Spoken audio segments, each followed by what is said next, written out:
Ibihe byiza kuri mwese mukomeje kudukurikira kuri channel yacu bita Dr Kanyarwanda. Uyu munsi tugiye kubabwira ibyaranze umunsi wa gatatu, umunsi wa 21 n'umunsi wa 22, ibyamamare, abavutse n'abapfuye. Mbibutsa gukomeza gukora subscribe. Yewe umuntu utarakora subscribe waracikana.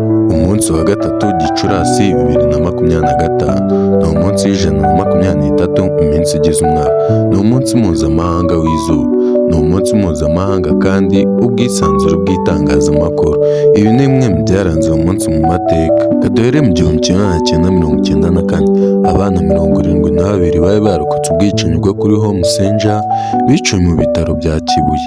Kuri iyi tariki kandi mu 1994 kuri Stade Gatwaro yo ku Kibuye habaye inama yo gukomeza gushishikariza Abahutu kwica Abatutsi iyoborwa na Jean Kambanda wari minisitiri w'intebe muri icyo gihe.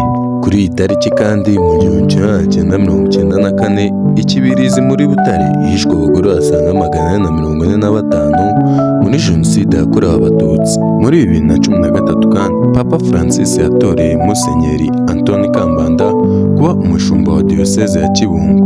Muri 2001 kandi bwa mbere mu mateka ya Leta Zunze Ubumwe za Amerika zatakaje umwanya zifite muri Komisiyo y'Umuryango w'Abibumbye ishinzwe uburenganzira bwa muntu kuva yashyirwaho mu 1945. Katurebe n'ibyabaye mu muziki. Mu 2024 umunyamali Yakuba Sisoko na Musa Diabate bakoze igitaramo cya Karabutaka i New York, igitaramo kizwi nk'iserukiramuco rya Long Play, aho babashije kwerekana byinshi mu muziki gakondo mu burengerazuba bwa Afurika. Gusa hari n'abavutse kuri iyi tariki. Mu 1933 havutse James Brown wamenyekanye mu njyana nka funk, Godfather of Soul, akaba anazwiho umusanzu mu iterambere rya R&B.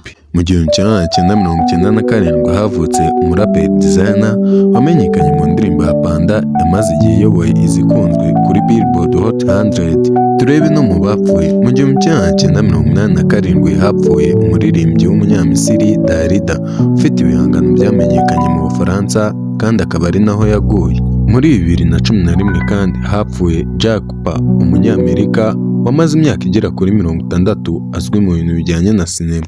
Reka twimukire ku byaranze umunsi wa 21, ndaza kubabwira abavutse, abapfuye ndetse n'ibyaranze umunsi wa 21 mu mateka. Yewe muntu utarakora subscribe ndongera kukubwira ko uri gucikana. Ku wa 21 Mata 2025 ni umunsi w'111 mu minsi igize umwaka. Ni umunsi mpuzamahanga wo guhanga udushya. Ibi ni bimwe mu byaranze uyu munsi mu mateka. Mu 1994 ku munsi nk'uyu nibwo hishwe Abatutsi benshi icyarimwe mu gihugu, kuko hishwe Abatutsi barenga 250,000. Mu 1994 kandi akanama kanuni gashinzwe kugarura amahoro ku isi kafashe umwanzuro wa 1912 uhindura inshingano za minuwari isigara ku izina gusa, ifite abasirikare 150 bonyine mu Rwanda. Muri uwo mwaka kandi mu 1994 ku munsi nk'uyu nibwo ingabo za RPA zishamikiye kuri RPF Inkotanyi zabohoye Perefegitura ya Byumba.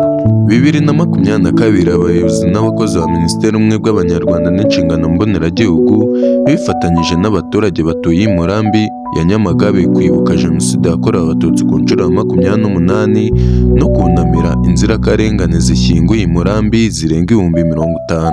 Hari n'abavutse kuri iyi tariki. Mu 1926 havutse Elizabeth wa kabiri wabaye umwamikazi w'ubwami bw'Ubwongereza. Katunyarukire no mu mupira w'amaguru. 1992 havutse Isco, umunya-Espanye wamenyekanye mu ikipe y'igihugu ya Espanye akamenyekana no muri Real Madrid.